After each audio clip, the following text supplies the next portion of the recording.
6. À partir de l'irréalité de l'appellation. L'appellation est irréelle. Nous appelons toujours les gens en disant mesdames, messieurs, et ces appellations sont devenues naturelles. Si au début, au lieu d'utiliser le mot homme, on avait dit chien, on dirait mes chiennes, mes chiens, et ces appels nous paraîtraient actuellement naturels. Mais ces termes sont devenus des noms fixés et si maintenant on voulait les changer, ce pourrait être une cause de dispute. Une enfant est née après avoir vécu 9 mois dans le ventre de sa mère. On l'appelle d'abord bébé, peu après elle devient petite fille, ensuite étudiante, puis demoiselle, dame ou encore maman, grand-mère. Alors laquelle est sa vraie appellation? Petite fille ou étudiante? Demoiselle ou dame? Maman ou grand-mère? En réalité, c'est à cause de l'écoulement du temps que les appellations changent. Si tu dis à une jeune demoiselle qu'elle ressemble à une vieille dame, elle sera très fâchée. Si à une vieille dame tu lui dis qu'elle est comme une jeune fille, elle dira que tu te moques d'elle et ne sera pas contente. Si tu appelles une femme qui n'est pas mariée madame, elle ne sera pas ravie. En fait, l'appellation est une chose irréelle. Il ne faut pas y attacher d'importance. Les gens qui connaissent la vacuité ne font pas de différence dans tout cela. Dans la vacuité, il n'existe aucun objet réel.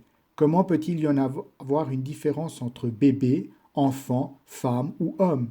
Ce qui s'y trouve est ni naissance, ni extinction, ni souillure, ni pureté, ni croissance, ni décroissance.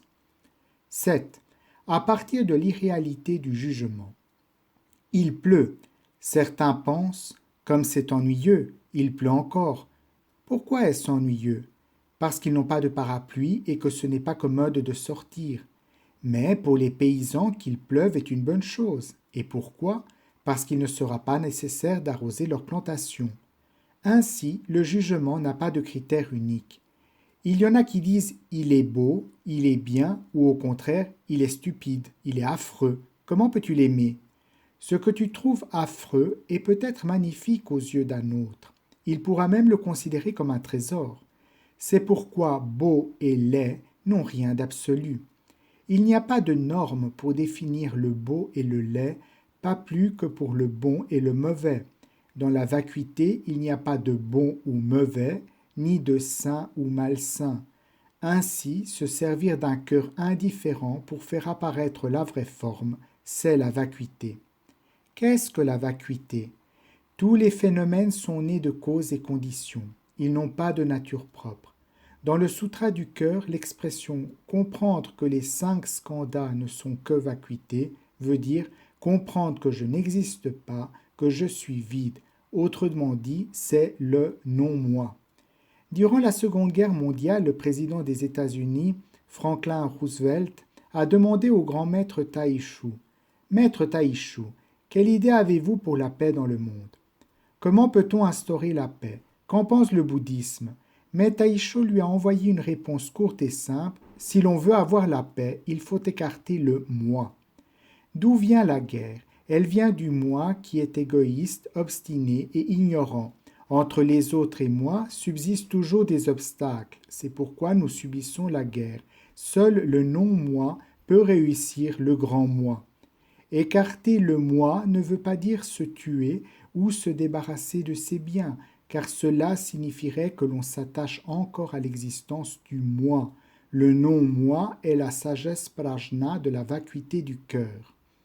Pour réussir les 6 paramitas, il faut aussi écarter le moi, car on ne peut pratiquer les 6 paramitas avec le moi.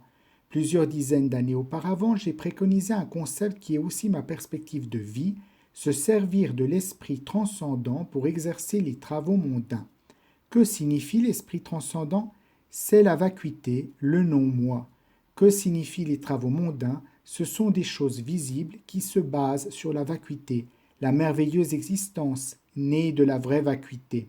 Par exemple, Fo Guangshan était à l'origine un désert, un endroit vide où il n'y avait rien, mais c'est dans le vrai vide que l'on peut faire apparaître la merveilleuse existence. Sans la vacuité, l'existence ne peut apparaître.